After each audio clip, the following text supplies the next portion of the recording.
बिस्मिल्लाहिर्रहमानिर्रहीम। अस्सलाम वालेकुम व्यूअर्स, आप देख रहे हैं डाइनिंग। और स्पैगेटी को कितना टाइम बॉईल किया जाए कि ये खिली खिली सी बने, आपको इससे रिलेटेड डिटेल टिप्स इस रेसिपी में मिल जाएंगी। रेसिपी पसंद आए तो चैनल को सब्सक्राइब कर दें।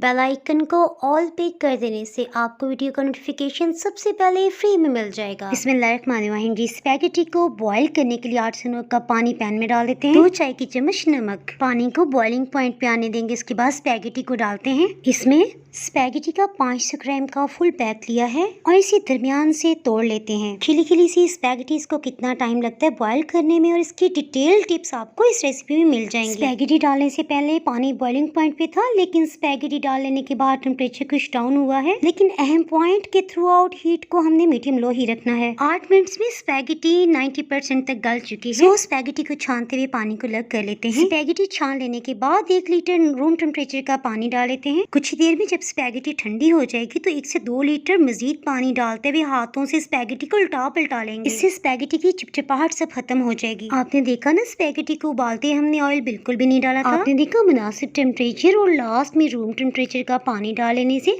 स्पैगेटी कितनी खिली खिली सी बनी। स्पैगेटी और पास्ता की मुख्तलिफ रेसिपीज का लिंक आपको डिस्क्रिप्शन बॉक्स से मिल जाएगा जनाब। और लास्ट में अगर रेसिपी पसंद आए तो वीडियो को लाइक कर दे, इससे चैनल को ग्रो होने में मदद मिलेगी। यूट्यूब पे मजीद मजेदार रेसिपीज देखने के लिए चैनल को सब्सक्राइब कर लें। बेल आइकन को ऑल पे कर देने से आपको वीडियो का नोटिफिकेशन सबसे पहले फ्री में मिल जाएगा। इसके अलावा डाइनिंग आवर को आप फेसबुक और इंस्टाग्राम पे भी फॉलो कर सकते हैं। फिर मिलेंगे मजेदार सी रेसिपी के साथ। उस वक्त तक दुआओं में याद रखें। अल्लाह हाफिज।